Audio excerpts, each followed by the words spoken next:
You're listening to the micro version of the Savage Lovecast at savage.love.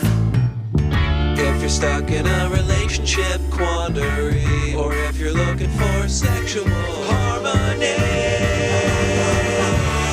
well, there's nothing you can't ask on the Savage Lovecast. Hey everybody, I sound terrible because I feel terrible. I am sick. You can probably tell from the sound of my voice. So I'm going to try to keep things short here at the top because you don't want to listen to me in this condition. And thanks to the cold meds and sleepless nights and hacking and coughing, things are going to be pretty scattered in this week's intro. First up, The White Lotus. This is only going to make sense to people who are watching the second season of Mike White's Genius anthology show, set at an upscale resort, this time in Sicily. If you don't know what The White Lotus is, it's basically the World Cup for people who don't care about sports. And the World Cup, of course, is sports for people who don't care about human rights. Anyway, to the White Lotus fans out there, Ethan loves Harper, but he doesn't want her. But the minute Ethan thinks his old college friend Cameron, who Ethan has recently lapped professionally, but Ethan still holds onto some bitterness about having been lapped by Cameron romantically at frat parties a dozen years ago when they were still in college together. The minute Ethan thinks Cameron might want to fuck his wife Harper, or maybe did fuck his wife Harper, Ethan suddenly wants his wife again in the worst way. But instead of recognizing that Cameron may have done him a favor, Ethan is furious. By contrast, Cameron and his wife Daphne, they joke with each other about cheating on each other. And both know it's not a joke, but both pretend it is a joke, and something about this works for them. If you regard a sexless relationship as not working by definition, and one where the couple still fucks as working by definition, Cameron and Daphne are working, Ethan and Harper are not. It's just one of the storylines on The Amazing White Lotus. And of course, if you're gay and you're watching this show as opposed to being gay and writing and directing it, Mike White is gay, you're probably thinking whenever we get back to the Ethan and Harper and Cameron and Daphne storyline, Jesus, you four, just have the foursome already. Do the full swap. You're hot, you're on vacation, and maybe the thing that you're worried about, what if my spouse wants to fuck someone else, is not the problem. Maybe it's the solution. One more episode to go. We will find out next week who lives, who dies, and who has a foursome. Next up, I am not going to pretend like some boring old musical theater queen that I don't know who Kanye West is. Of course I know who Kanye West is. That said, I couldn't name one of his songs. I wouldn't recognize a pair of his sneakers if I saw them. But I know a deranged and dangerous anti-Semite when I see one. And I have a problem. As Sarah Palin might have put it, I have a problem with former and potential future presidents palling around with terrifying anti-Semites. Terrifying anti-Semites like Kanye West and Nick Fuentes. Anyway, like I said, I don't follow Kanye West. I was never a fan, and I'm certainly not a fan now. So I don't know if he'd previously mentioned a porn addiction. If that was something he talked about before he started wearing Confederate flags and MAGA hats and praising Donald Trump and blaming black people for slavery and menacing his ex-wife, it didn't cross my radar. Now, I could Google it, I suppose, but I really don't want to do anything that boosts Kanye West in the algorithms that rule our lives, not even a little. I don't want to be a snowflake in that particular avalanche. I bring up Kanye West's porn addiction, unconfirmed, at least by me, because right-wing Claremont Institute fellow and aspiring, her words, church lady, Megan Basham, brought it up on Twitter. If we're going to talk about Kanye's racist spiral and what may be influencing him, I would suggest we need to factor in his admitted severe pornography addiction. Wearing the bondage mask speaks volumes. She's referring, of course, to the black mask Kanye wore over his whole face when he sat down to do Alex Jones' show last week, the show where he said that he loved and admired Hitler. And I just want to say it didn't look like a bondage mask to me, and I've seen a few bondage masks in my time, inside and out. And I also want to say I don't think porn creates anti-Semites or fascists or racists. There's a lot more porn around now, and arguably fewer anti-Semites and fewer fascists and racists today than there were in the 1930s and 40s, even if what's going on Twitter and around the dinner table at Mar-a-Lago and outside drag shows might give you the opposite impression. This attempt to pin hatred by the right, after the right has worked so hard to stir up so much hatred, this attempt to pin hatred on things they already hated, on kinksters and porn, it's deflection. The right has been injecting poisonous hatreds into the body politic, arguably without a dog whistle for the last 7 years, actually with dog whistles for decades, since Nixon. And it's certainly only gotten louder and more deranged and more deranging to the deranged since Trump came down that escalator at Trump Tower. Trumpism, Trump apologists, the Trumpified right-wing media, it's all broken a lot of people's brains. And it wasn't Pornhub or BDSM gear or parties that broke those brains. It was Fox News and Facebook that broke people's brains. And on a personal note, one last item before we get to the show. I did a thing. I helped do a thing. I co-wrote the screenplay for a new film out this week from Focus Features called Spoiler Alert. I am very bad at self-promotion, so don't see Spoiler Alert for me. Don't see it for the work I did with my co-writer, David Marshall Grant. See it for the amazing performances from Jim Parsons and Ben Aldridge and Sally Field and Bill Irwin and Jeffrey Self. Spoiler Alert is based on the book by TV journalist Michael Ausiello about how he met, fell in love with, and ultimately lost his husband Kit to cancer. Michael Showalter, who directed The Big Sick and The Eyes of Tammy Faye, directs Spoiler Alert, and it's really great, and I'm really proud of it, and it's coming to theaters all over the country this Friday, December 9th. It would mean a lot to me if you went out and saw it. And for a movie, a love story, a rom-com about a guy who loses his husband to cancer, it's pretty fucking funny. There is a butt sex joke in there that I wrote, and I challenge you, my listeners, to go see Spoiler Alert this weekend and see if you can spot it. All right, coming up on today's show, tons of your Qs, lots of my As, even more Qs, even more As on the Magnum, Savage Lovecast, and STI expert Dr. Ina Park returns to the show to talk with me about stubborn genital warts, the anal to UTI pipeline, and an app that lets people anonymously tell their sex partners that they have an STI.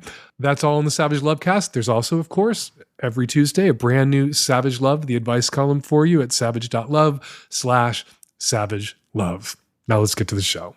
MeUndies makes feel-good underpants your butt will be proud to wear and you will be proud to be seen in.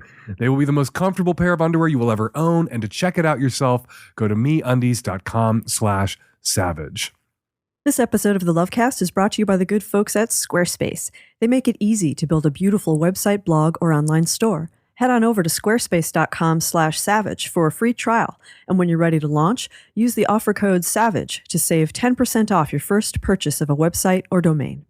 Support for today's show, support we are very grateful for, comes from Stamps.com. With Stamps.com, you can access all the amazing services of the post office right from your desk in your own home, 24 hours a day, 7 days a week.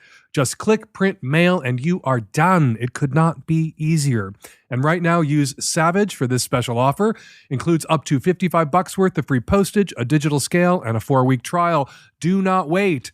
Go to Stamps.com, and before you do anything else, click on the microphone at the top of the homepage and type in Savage. That's Stamps.com. Enter SAVAGE. Hey, Dan. I had a job similar to yours, but in a clinical setting. I get hit on every day, but I never entertained it. Do you think it's okay for me to engage now? I still belong to the same community, and I see those former clients out and about all the time. The list of people that we shouldn't fuck grows and grows and grows. If you're a teacher, you shouldn't fuck students. If you are employed, you shouldn't fuck coworkers. You particularly shouldn't fuck coworkers who work under you figuratively. If you are in the medical field, you shouldn't fuck patients. But what about former students, former coworkers, former clients, former patients? Seems to me, especially if those people are approaching you and you no longer have any power or authority over them, if indeed you ever really did, if somebody came to see you at, you don't mention the exact kind of, advice giving role that you were playing. But if somebody came to see you for STI counseling or HIV testing and you were giving them advice, they were technically clients. They weren't long-term clients, and you didn't have power or authority over them. It would be bad. And I think legitimately a fireable offense if somebody was doing HIV testing and counseling or STI screening and routinely hitting on or being receptive to passes from clients. You don't want somebody in a situation like that who's taking advantage of it and potentially exploiting people when they're vulnerable. You go to see somebody, and again, I don't know if this is what you're doing, but you go to see somebody for an STI screening, you need to be able to open up to that person about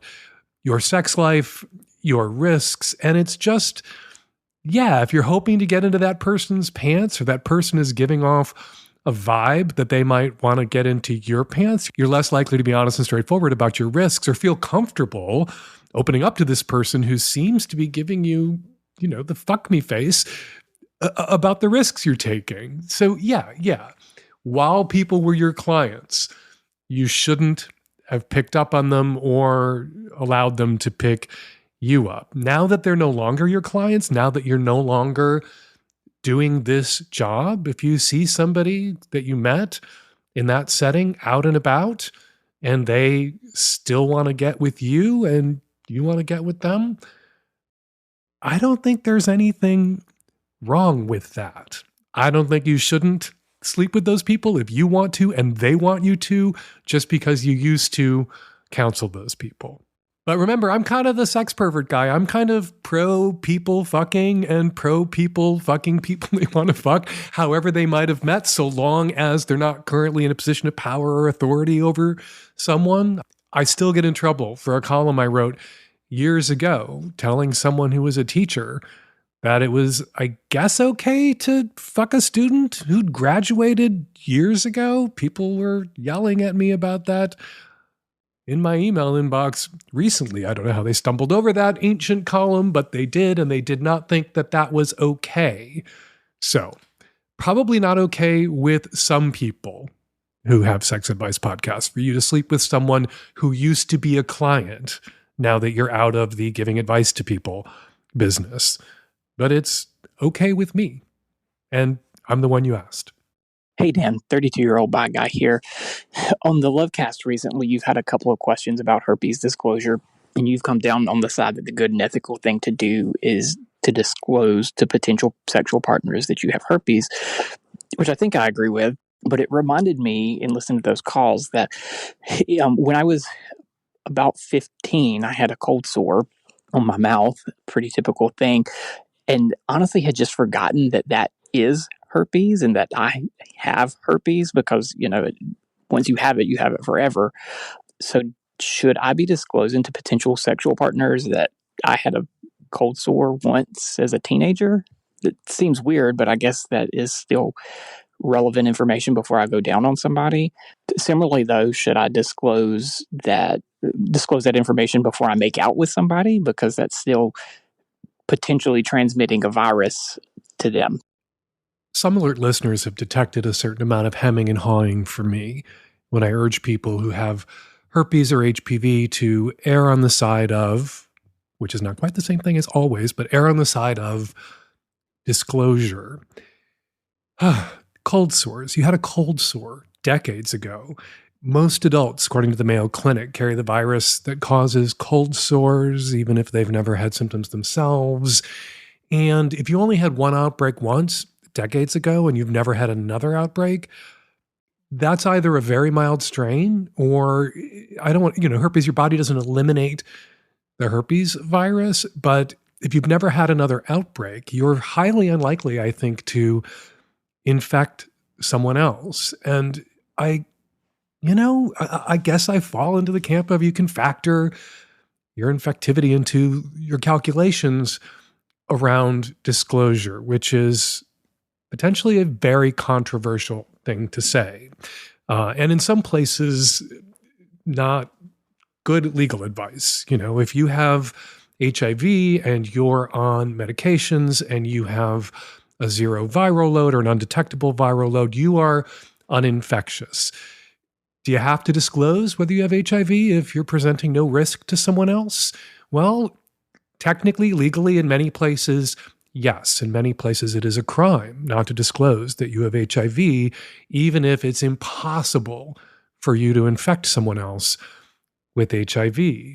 Some of those same disclosure laws cover herpes and HPV, which, when you consider how ubiquitous they are, how common these infections are, both these infections are, and how little a deal they are in the lives of most people, it seems a little ridiculous. And since so many people have herpes and HPV and don't know they have it, if we're going to err on the side of disclosure, it seems like we should all just perfunctorily disclose that we have HPV and herpes, whether we know for sure that we do, because we most likely do. All this hemming and hawing is my way of tiptoeing up to saying, look, if you had one cold sore or an outbreak of cold sore once decades ago and you've never had another outbreak since, sure, you could disclose. I don't think you are morally obligated to disclose, though there may be some jurisdictions in which you are legally obligated to disclose. And you saying, look, I had a cold sore once, that means I have, I am infected with at least one strain of the herpes virus. The stigma and ignorance is so great, and the fear is it exists out of all proportion to the actual threat, that all of that kind of argues against disclosing. And yet, when it comes to informed consent models of consent, argues in favor of disclosing, which is why I'm hemming and hawing.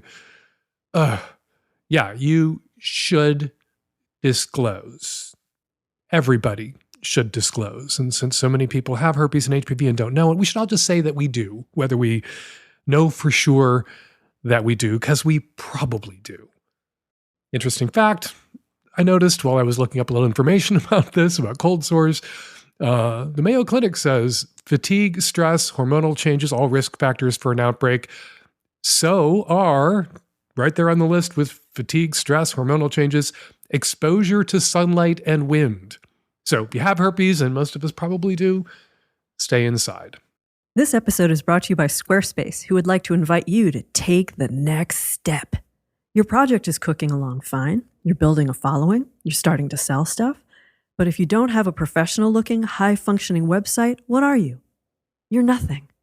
That's why you should get Squarespace on board and build yourself a powerful web presence. Here are just a few features that Squarespace is dishing up. Stand out in any inbox with Squarespace email campaigns. Collect email subscribers and convert them into loyal customers. Start with an email template and customize it by applying your brand ingredients like site colors and logo. If your organization collects donations, you can support your cause by gathering contributions with PayPal, Apple Pay, Stripe, and Venmo. Analytics. Gain powerful insight into who's visiting your site, how they're interacting with your content, with their in-depth website analytics tools, including page views, traffic sources, time on site, most read content, audience geography, and more. Wouldn't you like to know this? There's so much more on offer at Squarespace. If you want your website to work well and look beautiful, Squarespace has you covered. Head on over to squarespace.com/savage for a free trial. And when you're ready to launch, use offer code SAVAGE to save 10% off your first purchase of a website or domain. That's squarespace.com/savage and use the offer code SAVAGE.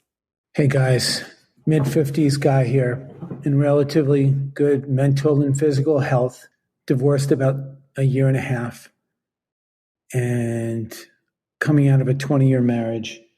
That was fun, but really lacked affection. Most of the affection really came from me. And I often felt really guilty about wanting any kind of affection. I wasn't a guy that had affairs. I took being a husband and father really seriously, and I loved it, and I still love it. I've had a friend for about 15 years that we were just friends, and about 3.5 years ago, it became more, and I had an affair. My marriage was ending. I finally admitted it. I feel guilty that it happened, but it did, and she and I are together for about 2.5 years now. The big problem I'm having is, how do I fix it with my kids? 2 talk to me somewhat, 2 do not, and I'm just trying to make it better. I'm having the best sex of my life and feel better both mentally and spiritually and figuratively. I just have to find a way to fix this. My dad left my mom for another woman decades ago, and I didn't speak to my dad for 4 years, so 1.5 years longer than 2 of your kids haven't been speaking to you. They may come around. I came around. It took me time. What helped me come around, what helped fix my relationship with my father, was my father letting me be angry, not forcing me to have conversations with him, not trying too hard to fix it, but letting me know that when I was ready to speak with him, that he still wanted to have a relationship with me and that he still loved me. Another thing that was going on that my father wasn't forcing were conversations between me and my siblings. My other 3 siblings had a better relationship with my father growing up than I did. I had kind of one of those classic gay son dad relationships. That's not a relationship, just in case there's any religious conservatives listening to the show. That's not the kind of relationship that makes you gay. You know, oh, you're a boy and you had a distant relationship with your father. That makes you gay. No, I was a little gay boy, and that made it difficult to have a relationship with my father because we fundamentally didn't understand each other. But setting that aside, I was in conversation. God, that sounds so weird and therapeutic. I was talking with my siblings. The whole time they were talking with my dad, including talking with them about why they were talking with my dad, our dad. And those conversations, which my father had nothing to do with and couldn't force, helped bring me around. Because my estrangement from my father was, one of the things that was costing me was a certain estrangement from my siblings, and I didn't want that. And I loved my siblings, and I still do. Hi, if they're out there listening. And they still loved my father. And part of the reason I was so angry with my father was, I think, because I still loved him too. It just took me some time. And he gave me that time. And he gave me that space. And he didn't try to fix it. He let it fix itself. And that's what I would urge you to do. Reach out to your kids, the 2 who aren't speaking to you, every once in a while, and just say, when you're ready, don't reach out to them every day. Don't reach out to them once a month. Make sure they hear from you on their birthdays, on holidays, and that you want to keep those avenues of communication open. And when they're ready to speak with you, you're ready, always ready to speak with them. Life is long and relationships are complicated. And there were things I didn't understand at 15 about relationships, adult romantic relationships, that I came to understand later. And in that understanding, I was more forgiving for my father. I was able to forgive him. We tell kids that Santa exists and they believe us. And we tell kids that monogamy is easy, that if you're in love with someone, you don't want to sleep with anybody else. We also tell kids, we tell everybody, people repeat this endlessly, that if you want to start sleeping with somebody else, you should do the right thing and end the relationship you're in now first.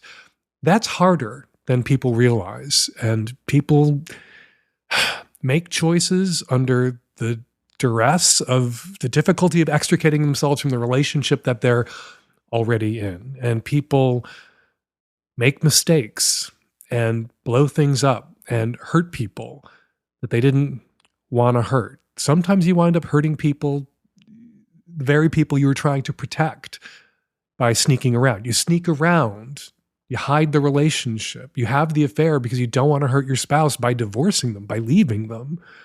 And then it all comes out and the hurt is worse. And, I couldn't see that when I was 15.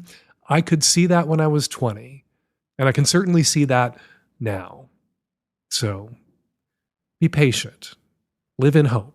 Your kids will most likely come around, but you can't force it. Let them come to you. You can't make them. Seasonal excitement or dread is starting to settle in. People who run small businesses, you're probably feeling dread and excitement in equal measure. Excitement about sales, dread about getting goods shipped out to your customers in time. That's where Stamps.com comes in. Sign up now to get your holiday mailing and shipping under control. With Stamps.com, you'll be printing your own postage in minutes. Stamps.com is your one-stop shop for all your shipping and mailing needs. Get access to the USPS and UPS services you need to run your business right from your computer. No lines, no traffic, no hassle. And you'll get major discounts on USPS and UPS shipping rates up to 86% off. Stamps.com really is a stress-free solution for every small business.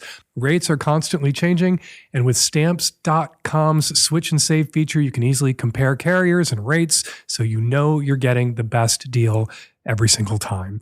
And if you're running an online store, Stamps.com works seamlessly with all major shopping carts and marketplaces. This holiday season, trade rushing to the post office, trade late nights in line for silent nights. Get started with Stamps.com today. Sign up with promo code SAVAGE for a special offer that includes a 4-week trial plus free postage and a free digital scale. No long-term commitments or contracts. Just go to Stamps.com, click on the microphone at the top of the homepage, and enter the code SAVAGE. Hey Dan, I'm a cis hetero American male calling from abroad, and I'm calling for advice on having sex while traveling. So I've been staying at a lot of hostels with shared rooms, and I notice a lot of people have sex in them, and I would probably do the same if I had the opportunity.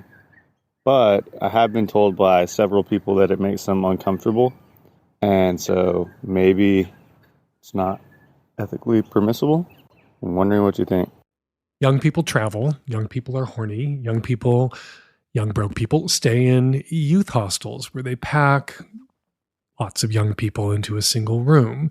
The odds with that kind of packing, that kind of stacking up of horny young people, often horny young people who've been out drinking, the odds that one or two of those people, or two or more of those people, may wind up fucking are pretty high, which is, I think, something that you're kind of vaguely aware of when you stay in a youth hostel, that you may be exposed to the snoring or the farting or the fucking of other people who are staying in that youth hostel.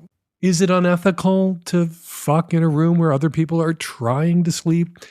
Yeah, I think so, but I would perhaps label it inconsiderate. It's inconsiderate and often unnecessary. Youth hostels have bathrooms. Youth hostels have showers. Youth hostels have stairwells. Youth hostels have roofs. Youth hostels have gardens. Youth hostels have kitchens.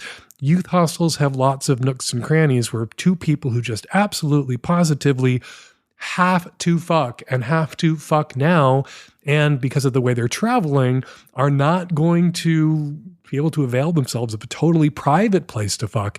There's a lot of places that two people in a youth hostel can sneak away to fuck with some reasonable expectation of getting away with it, some reasonable expectation of privacy and some demonstration. You know, if you're in a youth hostel and you're fucking in a shower or a bathroom or a kitchen in the middle of the night when no one's using it, or on the roof or on the stairwell, and someone happens upon you, well, at least by dint of your having retreated to a stairwell or a kitchen or under a table in the dining room, wherever else you might be able to find a little bit of privacy, you've you've communicated to that person who chanced upon you that you made an effort to not inflict your fuck noises or your fuck mental images on anybody else. Seems to me, if you want to be ethical about this, if you don't want to be inconsiderate or selfish or sloppy or overheard or possibly recorded on somebody else's cell phone,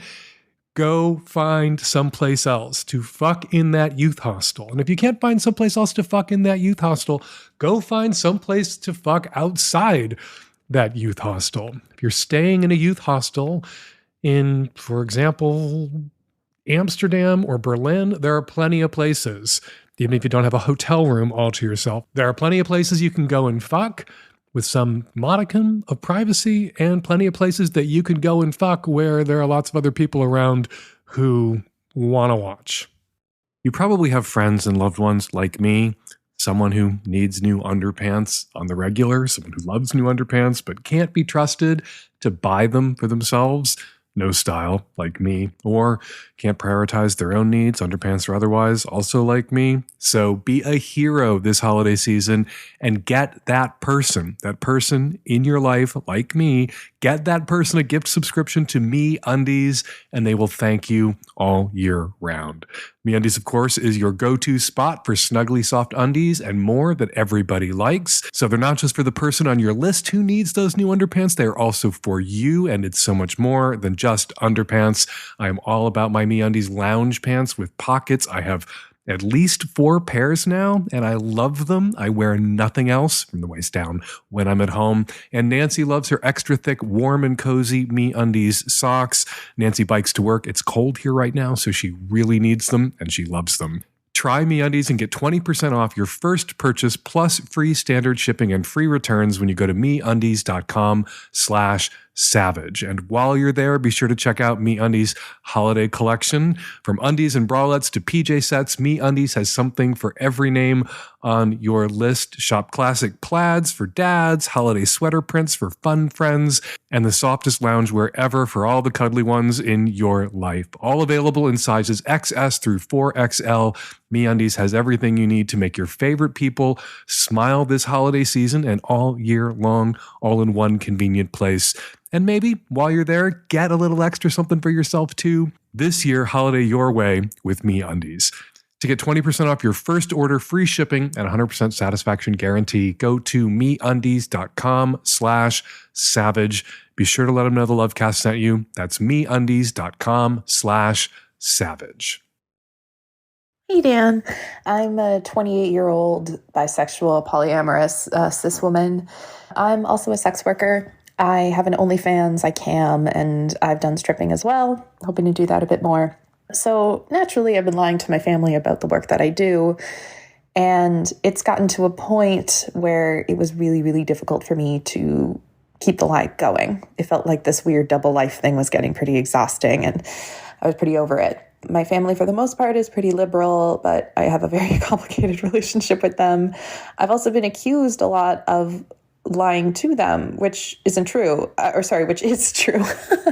I've been lying a lot since I was a kid, and it was mostly just a device for self-protection because I just felt very othered by my family. But I've been trying to work on that. So I decided to come clean and, well, actually, I told my cousin what I was doing. She told her dad for some reason.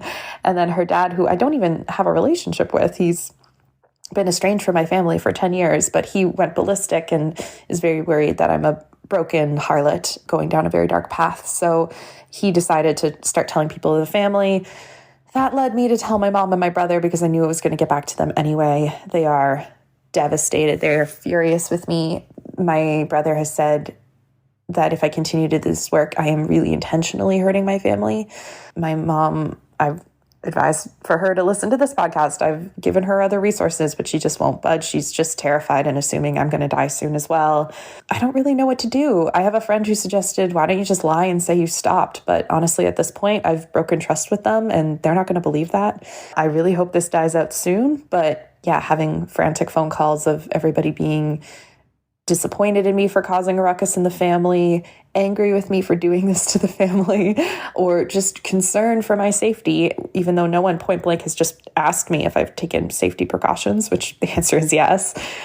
It's a lot. I'm exhausted. Do you have any advice for how to navigate this fucked up situation with my family? I'm tempted to tell you to cut your family out of your life. Fuck them. You say you're exhausted. If they are exhausting and you are exhausted, you don't have to put up with this shit. Your leverage over your family as an adult child is your presence. And if they can't be respectful, don't make yourself present. Don't show up to get yelled at or put down or shamed or, subjected to their attempts to control you.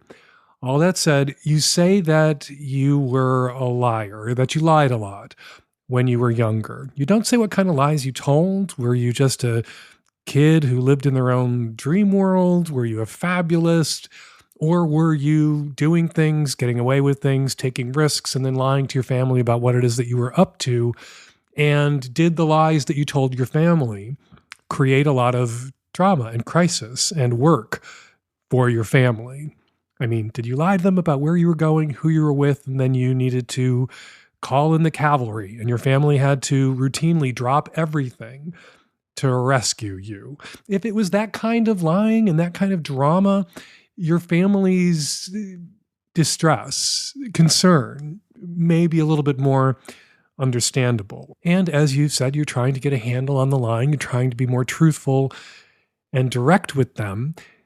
Give them the opportunity to ask you anything. You know, part of my advice when I tell people that your leverage as an adult is your presence in your family's life, your family of origin's life, I also tell people after you come out as a sex worker, after you come out as gay or lesbian, whatever it might be, you give your family a year to have a tantrum like your family is having now. Also to ask you whatever it is that they need to ask you. And you will answer their questions patiently, and you won't hold the asking of their questions, whatever they might be, however offensive they might be on their face. You won't hold those questions against them after that year is up and you've hopefully moved past this shit together. It could be, you know, if you told a lot of lies, whether they were lies covering up dangerous, risky things you were doing, or just fabulous kind of kid in a dream world kind of lies. It could be that your family thinks now that they only know half of it, that you're not just camming, that you don't just have an OnlyFans, but that you're escorting.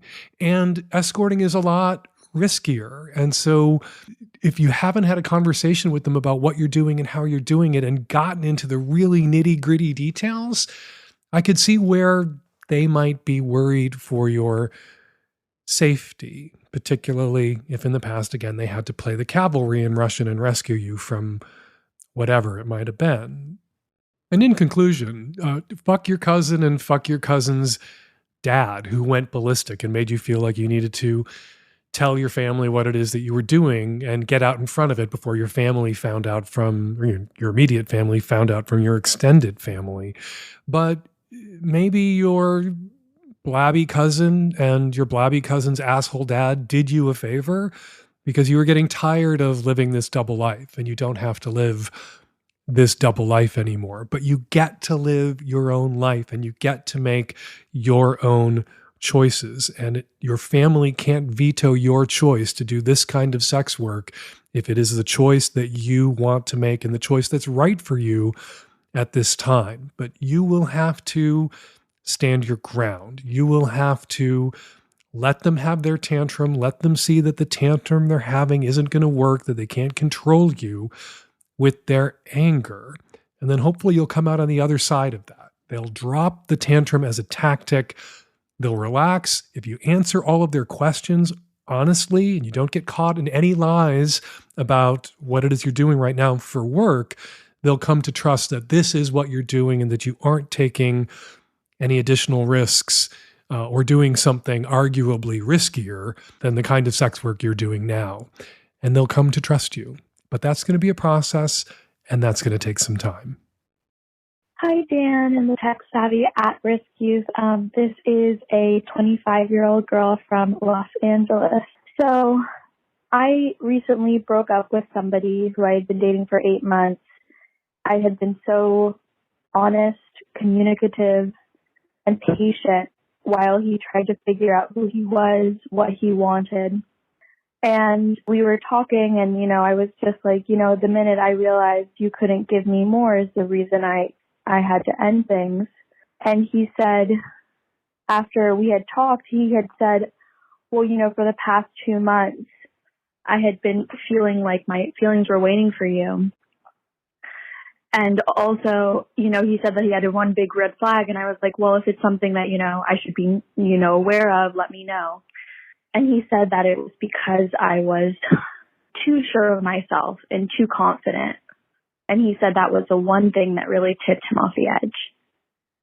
And I knew if he said that there was a red flag, it was going to be that. Because we went to his parents and his mom said that I was too much. And I really wanted to be friends with him. I really followed the campsite rule. I left him with unconditional love and, even left it open for a possible future. But this is literally somebody who's saying, I didn't feel it because you were too much yourself.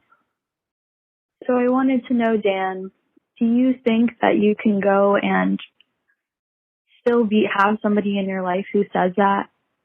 Sure, you can have someone in your life who would say such a shitty, weird, hurtful thing to you at the end of your romantic relationship. But I'm curious why you would want to have someone in your life who, an ex in your life that would say such a thing to you, that would tell you that you were too confident, that would tell you that your mom said that the red flag for him was that you were too confident. His mom said, Mommy said you're too much. Why would you want him in your life at all? Why would you want someone in your life who basically gave you the romantic relationship breakup ending equivalent of, you can't fire me, I quit? You dumped him because he wasn't available to you in the way that you wanted him to be available to you, and that's a perfectly legitimate reason for ending a relationship. Maybe he felt that you were attempting to manipulate him by saying, I'm open to us reconnecting later, that you were trying to force his hand, that you're trying to rush him into a commitment he was not yet ready to make. And then he lashed out and said these shitty things to you. But he lashed out and said these shitty things to you. Out he goes, out of your bed, out of your romantic life, out of your life entirely. It's a good sign often when people are friends with their exes. It's, not always possible to be friends with your exes, not always possible to be friends right away with someone who is so suddenly your ex. When people can't be friends with their exes, it's a good sign that they speak well of their exes. None of this applies, of course, when I'm talking about abusive exes. I sometimes worry, though, that people try too hard, particularly people who've listened to my show for a long time and take my advice seriously, which is something I would never advise anybody to do. But people will try too hard to salvage a friendship out of the end of a relationship because they want to stick that dismount. They want to be able to say, I'm friends with my exes, just like Dan Savage has been telling me to be since I was 14 years old and I started listening to his podcast, and now I'm 30. Anyway, not always possible, not always advisable. As a general rule, good sign that someone speaks well of their exes. It's not necessarily, you shouldn't infer that it says something negative about you, caller, or about anybody else, that they're not friends with every one of their exes. You can speak well of this guy. You don't have to keep him in your life. There's no blue ribbon for that. And yeah, unless this guy circles back with an apology in a couple of months, you dumped me, it hurt, my feelings were hurt, I said some things in that moment that were untrue and unkind, and I see what I was doing now, and I feel bad about it, and I'm sorry. Maybe that guy, that future version of this guy, could be in your life. But if this is who he is and who he is always, yeah, there's no place for him in your life. This is the part of the show where we read the tweets. I am trying to get on some other platforms, but I'm not very tech savvy. It took me years to get on Twitter. I'm still not on TikTok. Sooner or later, I will be off Twitter. But for now, Dr. Jen Murphy tweets, I'm so glad at Fake Dan Savage is discussing lab-grown human meat on the Savage Lovecast. I'm a vegetarian, but would totally eat a people burger just to find out what we taste like. My friends think it's gross, but it's for science. Yeah, it's not just your friends. Dr. Murphy, your sex advice podcast host, thinks that's gross too, but I have no moral qualms, no objections to you tucking into the very first people burger that comes off the grill, so long as no actual people were harmed in its production, and so long as you immediately floss your teeth after. Stephanie Graves tweets, thanks at Fake Dan Savage for being my top podcast on Spotify this year. I loved all 2,329 minutes of it. If I had a guru, it would be you at Fake Dan Savage. You're welcome, Stephanie, and I think I speak for everyone at the Lovecast when I say we really loved topping you or topping your list of podcasts at Spotify. And finally, My Laurels is the company that makes those FDA-approved latex panties for safe oral sex. They came up on the podcast a couple weeks ago. My Laurels tweets, you suggested fashion latex underwear as a potential substitute for Laurels, Dan. We love you, but that was bad advice, and here's why. Fashion latex underwear is 0.4 to 0.5 thick. That might sound thin, but if you're going down or getting head through something that thick, the receiver will barely feel it, and it's going to hurt the giver's tongue muscles after a few seconds. By contrast, Laurels are 0.05 to 0.08 thick. That's 5 to 10 times thinner than fashion latex undies. Okay, my Laurels, I am convinced you are right. Laurels, my advice was, well, let's not call it bad. You can still eat someone out in latex fetish wear. Ask me how I know. But you're right. Thinner is better, and your product designed for oral is much, much thinner, and so the better choice for safe oral sex with a latex barrier. All right, thanks to everybody who posted to social media, including Twitter, about the Savage Lovecast this week. We really appreciate the way our listeners help spread the word about the Savage Lovecast. And now, on to something else we appreciate, listener response calls. Hey, Dan of the Tech Savvy At-Risk Youth. I'm calling about the latest episode where the woman was having night terrors and she shocked the guy she was staying with and he couldn't handle it. I dated somebody with night terrors as an adult for 6 years. I dated her and she never was bothered by them. She just went back to sleep and was like, oh, whatever. Meanwhile, I dealt with somebody screaming, throwing fits, trying to go through a window once, jumping out of a bunk bed, top bunk bed, almost slamming into a stove down below in the cabin, running down the streets screaming. And once staying at a bed and breakfast, she had a screaming night terror in the middle of the night in front of all these strangers, went running out the door. And the next day, everyone just glared at me, thinking I was abusive. It's really hard on the person witnessing it, especially when your lover's trying to go through a large pane window on a second story. So she might want to think that through a little bit and get some help. Hey, Dan, this is a response call to something you said in episode 840. You just mentioned in passing No Nut November. It always bothers me when that month comes along or people are, participating in that because I am, a guy who's been divorced for a few years now and I'm having no sex. And so I feel self-conscious or whatever when people are like, ooh, I'm abstaining from sex for a month. I'm like, yeah, welcome to my fucking life. This is what I do all the time. Maybe we could flip the tables you are apt to do on your show. Maybe we could have a protest month where it's we all nut November, walnut November, instead of no nut November. Let's all nut each other. And then maybe that would be a good excuse for, people like me to get the fuck back out there and find somebody to fuck in November. Just special for people like us, those of us who are not having sex all the time. Hey, get out there, man. Walnut November. So Dan, I just want to tell you I'm madly in love with you. When I heard your intro at the top of this latest episode, I was so vindicated because I've been saying to my family and friends for a couple of years since I first heard about laboratory grown meat, somebody's going to make a restaurant with human meat. And, you walk in and the waiter comes up and says, hi, I'm Sally. I'll be your server today, and I'm the special. And I think that would be wonderful. Now, I'm not into gore myself. I'm not into cannibalism fetish. I just think people would love to be able to eat mastodon and passenger pigeon and snow leopard and people. And I even have a name for my restaurant. I call it Apex. I'm never actually going to do it, but I just think it's a great idea. Anyway, love the show. Love where the weird places your mind goes because so much like my own. Thanks.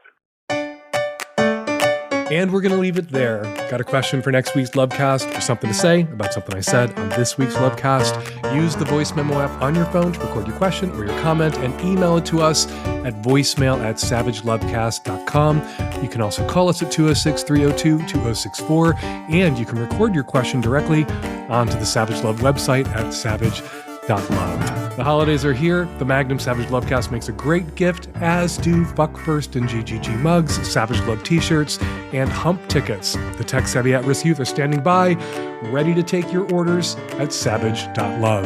It is last call for Hump 2023 submissions. Your 5 minutes or less dirty little masterpiece due into our offices by the end of business day this Friday, December 9th. And no, it's not too late to get started. We have had films make it into Hump that were literally shot the night before the deadline. All the info you need to get into the Hump Film Festival can be found at humpfilmfest.com/submit. Follow me for now on Twitter at FakeDanSavage. Follow Dr. Ina Park on Twitter at InaParkMD. The Savage Lovecast is produced every week by Nancy Hartunian, and me and the tech savvy at-risk youth and Nancy will all be back at you next week for an installment of the Savage Lovecast. Thank you for tuning in.